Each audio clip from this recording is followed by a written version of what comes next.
all-time infamous fear. What's that? It's time for Infamous Queer! Pride, pride, pride, darling, darling, pride, pride 95! Today, let's talk about music. No, this time it's not opera, it's rock. Rock music tends to shift every now and again from gritty to glitzy to gritty again. It's like rock music's own stylistic cycle. Gritty! The music is about honest, down-to-earth experiences like being in jail, having sex, or taking a whole bunch of drugs. And it can also be kind of gay! Number 47 said to number 3, you were the cutest jailbird I ever did see. I sure would be delighted with your company. Come on and do the jailhouse rock with me. Glitzy! The music is about partying or aliens from outer space or just being really freaky. And it's really gay. When you're a boy, other boys check you out. Glam rock was a style of music developed in the 1970s and was more glitzy and much gayer than any form of rock music that had come before. Androgyny was in. Being kind of homosexual was in. David Bowie, Lou Reed, Elton John, T-Rex, they were all in. Of course, with that much homoeroticism and excitement going on, what better than a movie to commemorate the sparkling rise in popularity of glam rock? No, not that. No, not that. Not that either. Instead, today we're going to be looking at a movie starring Christian Bale as a gay journalist and glam fan, Jonathan Rhys-Meyers as not David Bowie, and Ewan McGregor as not Iggy Pop. This is Todd Haynes' 1998 movie, Velvet Goldmine. Do you like girls or boys? It's confusing these days. Ah yes, Velvet Goldmine. Poorly received at the box office when it came out, but now considered a cult classic among fans of all that's glittery and gay. Much like all the other movies about the glam era, come to think. Director Todd Haynes wanted to make a movie about David Bowie's glam years, but when Bowie heard that the movie was going to focus more on his sexuality than his music, he demanded that his name and songs be removed from the project. For those of you who don't know, David Bowie came out as bisexual in the 1970s, only to retract that statement during the AIDS crisis, saying that publicly identifying himself as queer was merely a publicity stunt. And of course, that didn't have anything to do with the fact that homosexuality and bisexuality wasn't viewed in the most positive light during the AIDS crisis. No! David Bowie is completely heterosexual. It doesn't matter what you wear, just as long as you are there. Completely! So Todd Haynes simply changed the story a little, making it more of a reflection of glam rock as a whole, rather than a David Bowie biopic. And now we've got that little bit of backstory out of the way, let's begin the film.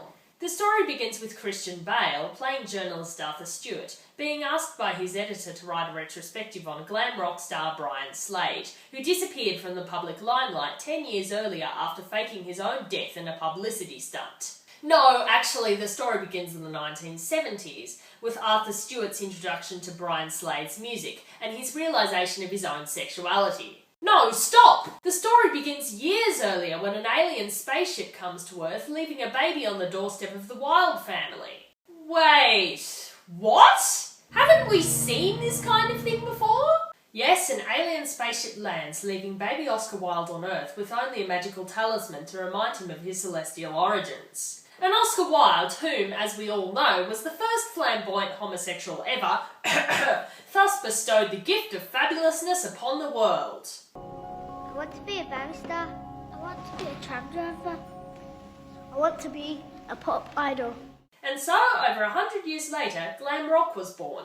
Got it? Velvet Goldmine isn't a linear story. It's presented with a framing device poached straight from Citizen Kane. In 1984, Arthur Stewart is trying to solve the mystery of what happened to Brian Slade. He interviews people, and through their eyes we see the story of Brian Slade and his rise to stardom, while also seeing Arthur's own recollections of the time. And that magical green Oscar Wilde stone is Rosebud. There are 3 rock stars: Brian Slade, the main character, who is most definitely not David Bowie, Kurt Wilde, also known as not Iggy Pop or Lou Reed, and Jack Ferry, who is, I don't know, not Mark Bolan? Anyway, Jack Ferry, who doesn't really figure in this movie very much, found the Oscar Wilde magic stone when he was a young child. Childhood, adults always say, is the happiest time in life. But as long as he could remember, Jack Fairy knew better. We're told that this is significant by some random female narrator who comes completely out of nowhere, is never explained, and then disappears for the rest of the film. Until one mysterious day, when Jack would discover that somewhere there were others, quite like him, singled out for a great gift. And one day, the whole stinking world would be theirs. Brian Slade, as a child, spent holidays in London with his aunt, who worked in a music hall. While there, he sees a pantomime dame giving an old guy a blowjob, and then decides that he'll become a Little Richard impersonator? Whatever. So what about Kurt Wilde? According to legend, when Kurt was 13, he was discovered by his mother in the family loo at the service of his older brother, and promptly shipped off for 18 months of electric shock treatment. What? Why are they trying to cure him of homosexuality for performing a sex act which it was pretty clear that he was forced into, seeing as his older brother was sexually abusing him? Surely it should be the older brother who goes to aversion therapy instead of him? This doesn't make any sense. This is clearly based on Lou Reed and his experiences with aversion therapy, which his parents made him undergo because of his sexuality. But here, it makes far less sense because it clearly involved abuse, not straightforward consensual homosexuality.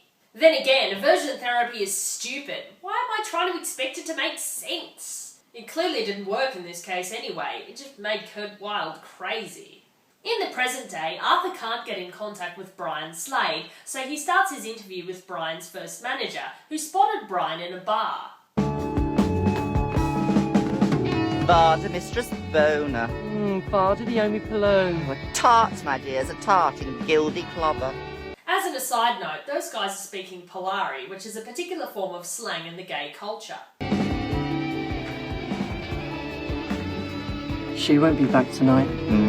Anyway, the manager doesn't really seem to be that good. He gets Brian a gig at a music festival, but the performance goes down like a ton of bricks, while on the other stage, Kurt Wilde is making a big impression.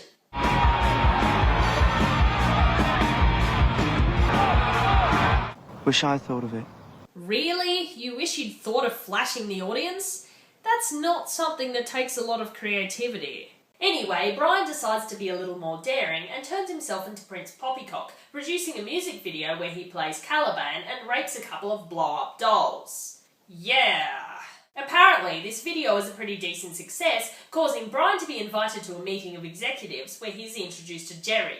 Jerry wants to be Brian's manager and arm wrestles his existing manager for the privilege. I've never in all my life. May the best man win. The next day, every schoolgirl in London was wearing glitter eye makeup, and I was out of a bleeding John. Brian asks to meet Kurt Wilde and falls head over heels in love. Jerry falls head over heels in money and decides to market the two as a double act. And so the partnership begins. So Brian Slade and Kurt Wilde are an item, both musically and romantically, which helps usher in a new age of sexual fluidity and ambiguity. Their open sexuality resonates with many young people, including none other than Arthur. What about your fans? Aren't they likely to get the wrong impression? It doesn't concern me in the least. I should think that if people were to get the wrong impression of me, the one to which you so eloquently referred, it wouldn't be the wrong impression in the slightest. That is me! That's me! That's me! Yes, it turns out that buying that Brian Slade album sparked more things than just his taste in music. This eventuates in the weirdest wanking scene ever, in which Arthur compulsively strokes his shoulder, his hand nowhere near his penis because apparently all of his nerve endings are in his shoulder instead of his genitals. Tell horror! His parents overhear this and his dad throws him out of the house, presumably because he's horrified that his son doesn't actually know how to masturbate properly. You bring shame to this house. You bring shame to your mother and me. It's a shameful, filthy thing you're doing. Do you hear me? Oh, come on, that's a bit of an overreaction, considering all of the other things you could have walked in on Christian Bale doing. Anyway, back to Brian Slade and Kurt Wilde, who are doing what they were always doing, being totally gay. But what you probably didn't know, because I didn't tell you, is that Brian Slade has a wife, and she just walked in on him and Kurt spooning. Naturally, this is based on Angela Bowie walking in on David Bowie and Mick Jagger in bed together, naked. Bet you can't get that image out of your mind. But the problem with Kurt Wilde and Brian Slade being together is that Kurt Wilde is coked up on a million zillion drugs and he starts to fall into little pieces. Fuck you, motherfucker! Motherfucker, you motherfucker! Fuck you! Fuck you, motherfucker! Fuck you! So the partnership dissolves. Kurt isn't the only one who's taken too many drugs and had fame go to his head. Contractually obligated to finish the tour as his alien persona, Maxwell Demon, Brian is burnt out, and he and his manager eventually decide to kill Maxwell Demon off. There's a huge backlash when people find out the whole assassination was a fake, and since Brian didn't even tell his wife, the marriage breaks down between the two of them. The last time she ever sees him is at a Kurt Wilde concert. Arthur is also there, trying his best to look like Brian Slade. Afterwards, Arthur meets Kurt Wilde for the first time. Make a wish.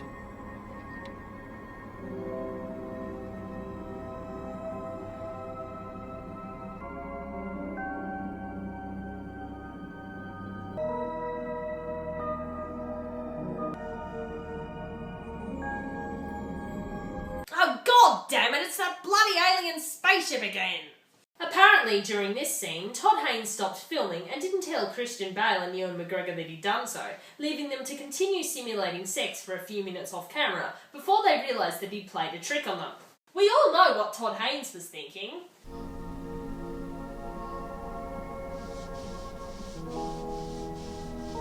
Damn, that's hot. Back in the present day, Arthur puts two and two together and realises that Brian changed his persona and made a secret comeback as some rock star called Tommy Stone. However, as soon as he makes the connection, his editor tells him that the story about Brian Slade has been cancelled and that he has to go and cover the Tommy Stone concert instead. Afterwards, he goes to a bar, and who should be there but Kurt Wilde? Hey, you remember me? We fucked! We set out to change the world. Ended up just changing ourselves. What's wrong with that? Nothing. If you don't look at the world.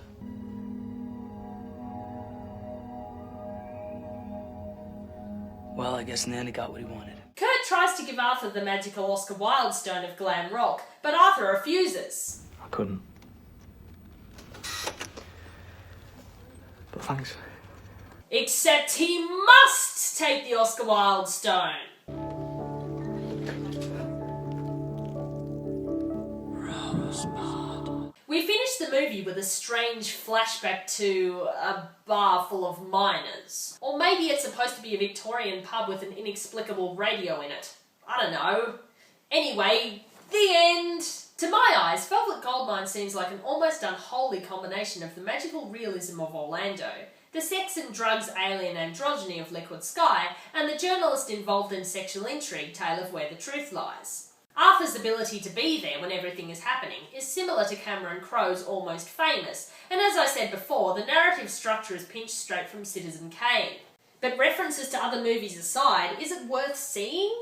Absolutely yes. If you like glam rock, fabulousness, intrigue, or Christian Bale being gay, then you should definitely give this movie a watch.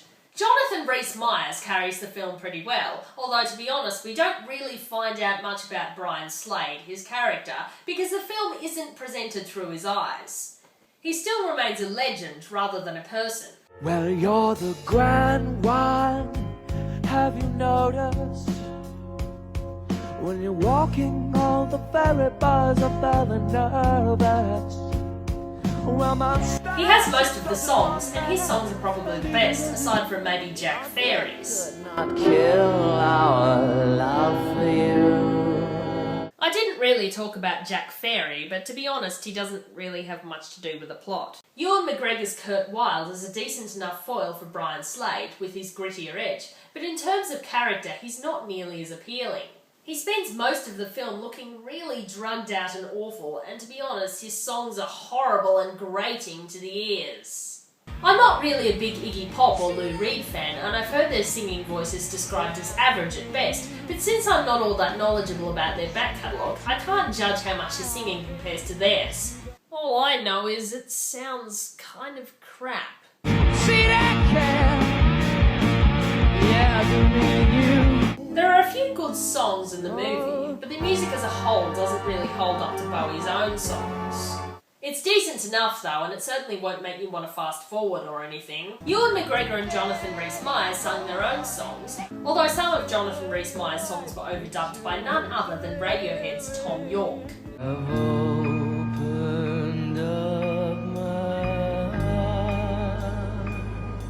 Jack Ferry's songs are probably the most well done, but there's a few slower songs by Brian that are quite good. Lady, if you want to find love, then you're looking no further, for I'm gonna be your only. The female narrator is a somewhat bizarre creative decision. I mean, who is she? One would assume that she's Brian's wife, Mandy Slade, but they're played by a different actress. Is she God? Is she the alien that arrived in the spaceship at the beginning? Is she Orlando? I don't know. To be honest, it's all rather confusing. Speaking of female characters, I didn't dwell much on Toni Collette's portrayal of Brian's wife, but she's one of the most solid, identifiable characters in the film. To some level, she was faking it just as much as Brian was, and now she has nothing left, let alone anyone to remember her. Toni Collette is a great actor, and pretty much everything she does is really good. And Christian Bale? It's strange to see him so juvenile looking and insecure, which of course is the point. He looks like an awkward teenager in the flashbacks, which contrasts pretty dramatically to how he looks and behaves as a grown-up journalist. He's probably the character that people watching the film, particularly queer youth, will identify with the most. We've all had crushes, and we've all been at that stage in our life where we have to figure out who we are. And it's a pretty funny contrast to his far less vulnerable and identifiable future roles. I would, however, have liked to see him developed a little more. I mean, what's he doing now? What's his life like? Does he have a partner? However, that's not really the point of the movie. We're not really supposed to be seeing his story, we're just seeing the story of Brian Slade through his eyes. Although it's not a straightforward movie, and it's not a true biopic, it captures the zeitgeist and the general feel of the glam era pretty well. It also contrasts dramatically with the other Todd Haynes stuff I've seen. Later in his career, Todd Haynes would employ a similarly left-of-field approach, casting multiple actors and actresses to play Bob Dylan in his biopic, I'm Not There. But what did Bowie think of Velvet Goldmine? Well, in his words, they got all of the gay stuff right, but the story was crap. I'm not sure I agree, but then again, it's not my life they were talking about. Bowie to some degree was right, because Velvet Goldmine is a little inexplicable in places, and it's more of a collection of disparate elements, rather than a coherent story. I'm not so sure about Oscar Wilde and his magic stone, and I almost think Jack Ferry should have been cut out, because with him the movie just got a little bit too busy. But apart from that, it's a really intriguing and visually interesting film, even if David Bowie didn't like it. So that was Velvet Goldmine, and if you'll excuse me, Holy shit! Time, he flexes like a whore, falls wanking to the floor. His trick is you and me. Boy,